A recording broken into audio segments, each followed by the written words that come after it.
નમસ્કાર મિત્રો આજની વિડીયોમાં વાત કરીશું દેશ અને દુનિયાના સુપરફાસ્ટ સમાચારની। સૌપ્રથમ વાત કરીએ તો તામિલનાડુમાં ભારે વરસાદ, જનજીવન ઠપ। તામિલનાડુમાં 2 દિવસથી સતત વરસાદ પડી રહ્યો છે, જેને લીધે થઈને જનજીવન ઠપ થઈ ગયું છે। નદીઓમાં પૂરની પરિસ્થિતિ સર્જાઈ છે, તેમજ દરિયા કિનારે આવેલા 4 જિલ્લાઓમાં સૌથી ખરાબ સ્થિતિ છે। રાજ્યમાં શાળા અને કોલેજોમાં પણ રજા જાહેર કરવામાં આવી છે।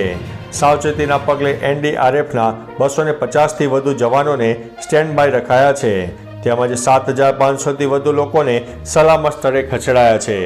આગામી 48 કલાક પણ ભારે વરસાદની આગાહી હોવાથી સ્થિતિ વધુ વણસી શકે છે। અન્ય મહત્વના સમાચારની વાત કરીએ તો મહુવા મોઇત્રાએ દિલ્હી હાઈકોર્ટમાં અરજી કરી છે। બંગલો ખાલી કરવાના આદેશને TMC સાંસદ મહુવા મોઇત્રાએ દિલ્હી હાઈકોર્ટમાં પડકાર્યો છે। અરજીમાં કહ્યું છે કે મારા પરની તપાસનો મામલો હજુ સુપ્રીમ કોર્ટમાં છે।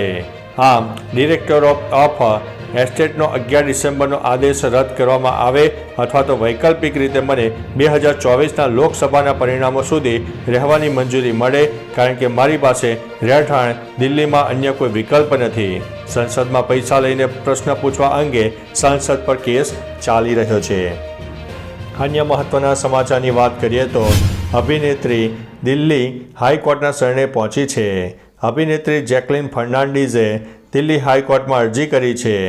સુકેશ ચંદ્રશેખર સાથે જોડાયેલા 200 કરોડના મની લોન્ડરિંગ કેસમાં અભિનેત્રીએ ED દ્વારા દાખલ કરાયેલા FIR અને પૂરક ચાર્જશીટને રદ કરવા માટે અરજી કરી છે।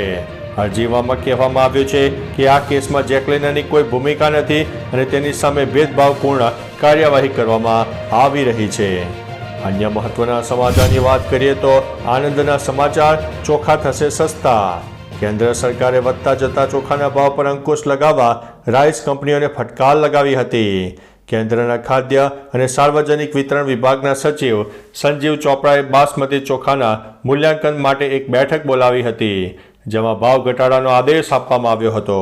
સચિવે કહ્યું છે કે ભારતીય ખાદ્ય વિભાગ પાસે ચોખાનો પર્યાપ્ત ભંડાર છે, તો આટલા ભાવ કેમ વધી રહ્યા છે?